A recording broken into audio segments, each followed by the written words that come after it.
আসলে আমরা শুধুমাত্র টহল বাড়ানো না, আমরা এই যে হটস্পটগুলির কথা বললাম, এই হটস্পটগুলি মূলত আমাদের ৩ টা থানা কেন্দ্রিক।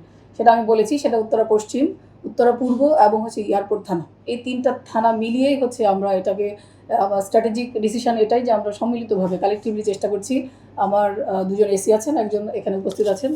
আ তাদের নেতৃত্বে হচ্ছে কাজটা হচ্ছে এবং আমরা সেখানে আমাদের যে নিয়মিত পেট্রোলের পাশাপাশি আমরা এখানে মোটর পেট্রোল, আমরা ৩ থানার হচ্ছে সদস্যদের সমন্বয়ে আমরা হচ্ছে মোটর পেট্রোল দিয়েছি।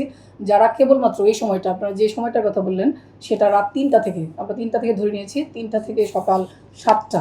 এই ৪ ঘন্টাকে আমরা মনে করছি যে এটা হাই টাইম এই ধরনের ঘটনার। এই কারণে আমরা এই মোটর পেট্রোলের পাশাপাশি আমরা ফুড পেট্রোল দিয়েছি এবং আমাদের যে নিয়মিত টহল আছে আপনারা জানেন, যেটা আমরা ভেহিকেল পেট্রোল বলে থাকি, সেই পেট্রোলগুলিও এই সময়টা মূলত কনসেন্ট্রেট করে হচ্ছে এই এলাকাটায়। এছাড়াও আমরা হচ্ছে আমাদের যে ইন্টেলিজেন্স এজেন্সিগুলি আছে, আমরা জানি পুলিশের এসবি এবং এনএসআই এবং অন্যান্য এজেন্সির সঙ্গে হচ্ছে আমরা ছিনতাইকারীদের সম্পর্কে যত ধরনের তথ্য আছে সেটা আমরা সংগ্রহ করার চেষ্টা করছি। আমরা দেখতে পাচ্ছি যে আসলে ছিনতাইকারীদেরকে কেবল পুলিশ অ্যারেস্ট করে তাদের এটা সম্ভব নয়, কারণ আমরা দেখেছি তাদের যে সোশ্যাল ব্যাকগ্রাউন্ডটা একদম ডিফারেন্ট। সেটা হচ্ছে তারা মূলত তারা পরিবারে বেড়ে ওঠার যে স্বাভাবিক সুবিধা সেটা তারা পায়নি। বেশিরভাগ ক্ষেত্রেই তারা বাবা কর্তৃক হচ্ছে তারা ডেজার্টেড এবং সিঙ্গেল মাদারের কাছে তারা বড় হয়েছে। তারা বস্তি এলাকায় থাকে, তাদের কোনো শিক্ষা নেই এবং তারা মাদকাসক্ত। এমনকি আমরা যে এই ঘটনায় ২ জন কে আমরা অ্যারেস্ট করেছি, তারাও কিন্তু তাদের বিরুদ্ধে মাদকের মামলা রয়েছে। আপনি যে ৫১ জনের কথা বললেন, সেটা কেবলমাত্র বিমানবন্দর থানা। এছাড়াও আমাদের আরও ২ টো থানায় আমরা বলেছি যে পূর্ব থানায় ৫৩ জন এবং পশ্চিম থানায় হচ্ছে আমরা ২৪ জনকে অ্যারেস্ট করেছি মামলা এবং হচ্ছে মোবাইল কোর্ট দুটোর মাধ্যমে। সেটা আপনি যে প্রশ্নটা করলেন, সেটা হচ্ছে আমরা দেখেছি যে একই হচ্ছে ছিনতাইকারী হচ্ছে বারবার। আমরা দেখছি যে তারা হচ্ছে সবসময় রিপিটার।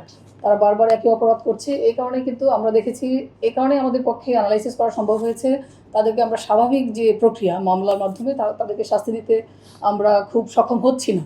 এ কারণেই আমরা ভাবছি যে মোবাইল কোর্টের মাধ্যমে অন্তত আমরা দেখেছি সর্বোচ্চ আমরা তাদেরকে ১ বছরও কারাদণ্ড দিতে পেরেছি। যেহেতু তারা বারবার করছে, তারা যতবার বেশি করবে তাদের শাস্তির মেয়াদ কিন্তু বাড়ছে। সেই হিসাবে এটা। আর আপনি কিশোর গ্যাংয়ের কথা যে বললেন, আমাদের উত্তরায় আসলে কিশোর গ্যাং যে একসময় কালচারটা ছিল, সেই কালচারটা থেকে আমাদের যে ছিনতাইকারীর যে কথা আমরা বলছি, সেটার কালচারটা একটু ডিফারেন্ট। আমি ইতিমধ্যে আপনাদেরকে বলেছি যে তারা কিশোর গ্যাংয়ের যেমন একটা স্পেসিফিক একটা নাম থাকে, একটা গ্রুপ থাকে, ওরা ঠিক তেমন না। ওরা হচ্ছে সবাই তাদেরকে যদি বলি, তাদের কমন ব্যাকগ্রাউন্ডটা হচ্ছে এটাই, তারা হচ্ছে যে পরিবার বিচ্ছিন্ন।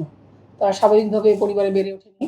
সেখান থেকেই তারা কোনো না কোনোভাবে একসাথে হয়েছে। আমরা দেখেছি যে একজন সদস্যকে ধরতে গিয়ে কিন্তু আমরা আরেকটা গ্রুপের সন্ধান পাচ্ছি।